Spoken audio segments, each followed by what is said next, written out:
Donc voilà. Et ainsi de suite. La vérité, c'est que moi-même, la coupée décalée, là, je ne connaissais pas où. Moi, j'étais dans mon coin, mes amis chocos, tout ça là. Et puis, un matin, boum, Arafat. C'est comme ça que j'ai connu tout ce qui est coupé décalé, patati patati. Politique, buzz, sport, flash, direct, réseaux sociaux. Bienvenue sur Influence TV, la chaîne des actualités d'ici et d'ailleurs. Salut, chers abonnés. Pour cette nouvelle actualité, nous allons vous parler de l'influenceuse, l'une des jolies filles de Barbie, Emma Louès. Pour cette fois-ci, l'influenceuse Emma Louès a décidé de parler un peu de son passé, de sa vie, de son enfant, du père de son enfant et de sa rencontre avec le feu Didier Arafat. Pour ne rien manquer de nos actualités, n'oubliez pas de vous abonner, de liker, de commenter, surtout de partager. Voilà, voici sinon, la vidéo. À la base, je suis actrice, animatrice télé, radio, auteur depuis peu, voilà, et puis entrepreneur depuis 2011 aussi. Voilà mes bébés. Assini, oui, j'ai fait Assini.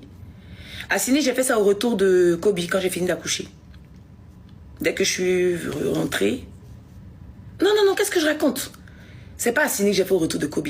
J'ai fait avant Kobe, j'ai fait. Non, j'étais enceinte de Kobe. Quand j'ai fait Villa Caraïbes. Voilà, j'étais enceinte de Kobe. La saison 2 de Villa Caraïbes, j'étais enceinte de Kobe. Quand je suis revenue de la grossesse, j'ai fait comment on appelle ça? L'émission là, Coiffure Kitoko. Voilà. Et après ça, j'ai fait le foyer de Léa, où je suis la nounou que maman Léa dit elle veut pas là.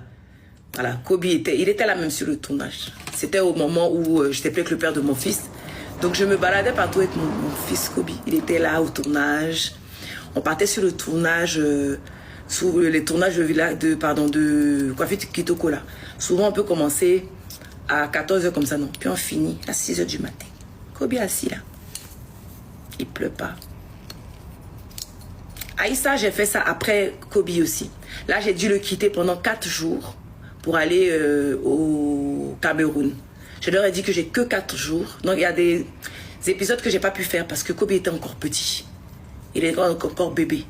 Donc, j'ai dû le quitter. Mais c'était tellement difficile. J'ai fait les 4 jours, j'ai couru, je suis revenue.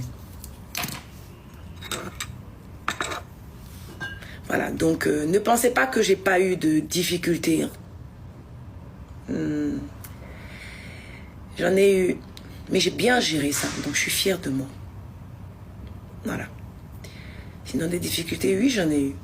Des moments où tu prends ton fils pour aller sur les tournages et tout, parce que pas de nounou, parce que tu t'en occupes, parce que tu es retourné chez tes parents et que tu t'en occupes et que tu dois justement refaire de l'argent. Parce que tenez-vous bien, quand je suis allée rester aux États-Unis, j'ai fait faillite. J'ai perdu ma boutique.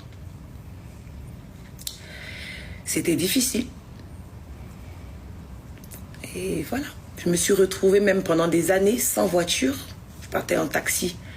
Dans les tournages, je partais en taxi à l'hôpital avec l'enfant. J'ai fait ça en fait. Voilà. Et je voulais pas que mes parents m'aident. Je voulais pas. J'étais chez eux, je me rappelle, mon père m'a dit, de toute façon,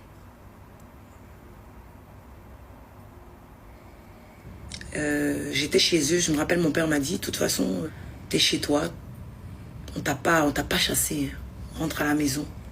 Je rentre à la maison. Voilà, parce que la vie c'est comme ça. Si quelque chose ne marche pas, on reste pas là-bas pour mourir. Voilà, on rentre chez ses parents, ils vont pas te chasser, tu vas pas mourir. Et puis tu recommences. Voilà. Je leur ai dit que non, faut qu'ils me laissent faire. Mon père m'a dit, ok, on te laisse faire, on te regarde, on sait que t'es faute. Les savons que j'ai aujourd'hui, là, j'ai commencé à les piler dans ma chambre. Chez mes parents, dans ma chambre. J'ai des photos et des vidéos un jour. Donc, voilà. Tout doucement, j'ai réouvert une petite boutique à Angers. Je me rappelle que les gens se moquaient de moi. Les mêmes aujourd'hui qui disent qu'on ne sait pas d'où son argent vient. Qui disait, oh, Emma est tombée aujourd'hui, elle est dans un petit cagibi là. Ça venait jusqu'à dans ma boutique pour voir où j'en étais dans ma vie pour rire. Aujourd'hui, vous riez plus très fort. Hein? C'est moi qui ris. Parce que la vie, c'est comme ça. Parce que dans la vie, il va beau pleuvoir. Mais ce qui est la beauté de la pluie, c'est que après la pluie, il y a l'arc-en-ciel. Il faut juste attendre le bon moment. C'est tout. Et c'est toujours comme ça que moi, j'ai mené mes combats. Donc ne croyez pas, comme je vous disais dès le départ, que tout a été beau, tout a été facile.